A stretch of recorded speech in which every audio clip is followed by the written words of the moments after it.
धार जिले के कुक्षी जनपद के ग्राम चिखलदा में मध्य प्रदेश के राष्ट्रीय संत श्रद्धेय विवेक जी आनंद ही आनंद के संस्थापक नागपुर से मां नर्मदा के किनारे चिखलदा पहुंचे, जहां उन्होंने मां नर्मदा तट पर बसे प्राचीन तीर्थों के जीर्णोद्धार और पुनरावास संबंधित अनेक विषयों पर बात की। देखिए ये रिपोर्ट। धार जिले के आखिरी छोर पर बसे मां नर्मदा के किनारे के चिखलदा में राष्ट्रीय संत श्रद्धेय विवेक जी का आगमन हुआ, जिस पर भाजपा प्रदेश मंत्री जयदीप पटेल, समाज सेवी राजेंद्र पांडे, जिला पंचायत सदस्य चंचल पाटीदार और क्षेत्र के बड़े किसान सकू दादा दरबार के साथ ग्रामवासियों ने पुष्प मालाओं से स्वागत किया और मां नर्मदा तट पर बसे प्राचीन तीर्थों के जीर्णोद्धार और पुनरावास संबंधित अनेक विषयों पर विवेक जी से चर्चा की, जिसमें विवेक जी के द्वारा नर्मदा तट स्थित चिखलदा ग्राम के बारे में जानकारी देते हुए बताया कि चिखलदा को एशिया का सबसे पहला किसान देने वाला कहा जाता रहा है, मगर चिखलदा से देवताओं ने परिक्रमा भी शुरू की थी,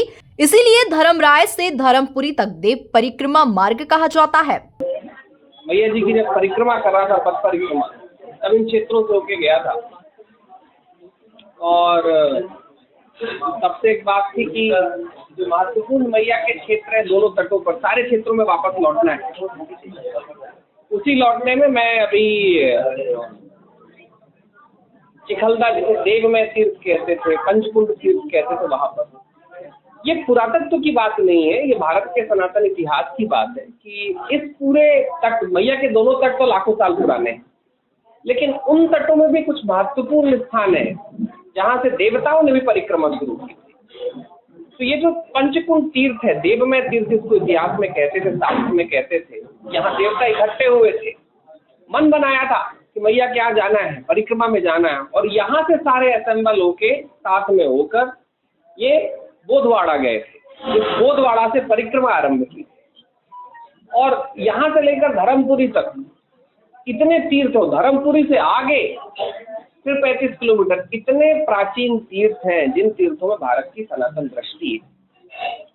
मैं मैया की परिक्रमा में एक बात लगातार कहते हुए आ रहा था कि मैया की जो परिक्रमा है वो भारत के पूरे सनातन साक्ष्य की परिक्रमा है, भारत के सनातन इतिहास की परिक्रमा है, उन ऋषि कुलों की परंपरा की परिक्रमा है, जिसको सबने करते हुए भारत के पूरे साक्ष्यों को समेट कर आशीर्वाद लेते हुए मैया की परिक्रमा इसलिए क्योंकि आप मैया के दोनों तटों पर एक बार चले जाएं तो भारत के लाखों सालों के इतिहास में घुस जाते हैं, आशीर्वाद लेते। तो ये पुरातत्व की महत्वपूर्ण बात नहीं है, ये भारत के सनातन साक्ष्य की बात है, सनातन इतिहास की बात है कि आज जिस चिखलदा में हम बैठे हुए हैं। वहीं कुछ माह पूर्व ही आनंद के संस्थापक राष्ट्रीय संत श्री विवेक जी ने नर्मदा परिक्रमा पूर्ण की थी। उसी दौरान उन्होंने नर्मदा तट क्षेत्र के सैकड़ों मंदिर और उनके पुनरावास पर चिंता जाहिर की थी, साथ ही पुनः नर्मदा के दोनों तटों के तीर्थों पर आने का वादा किया था। Bureau report, MP news, Kukshi.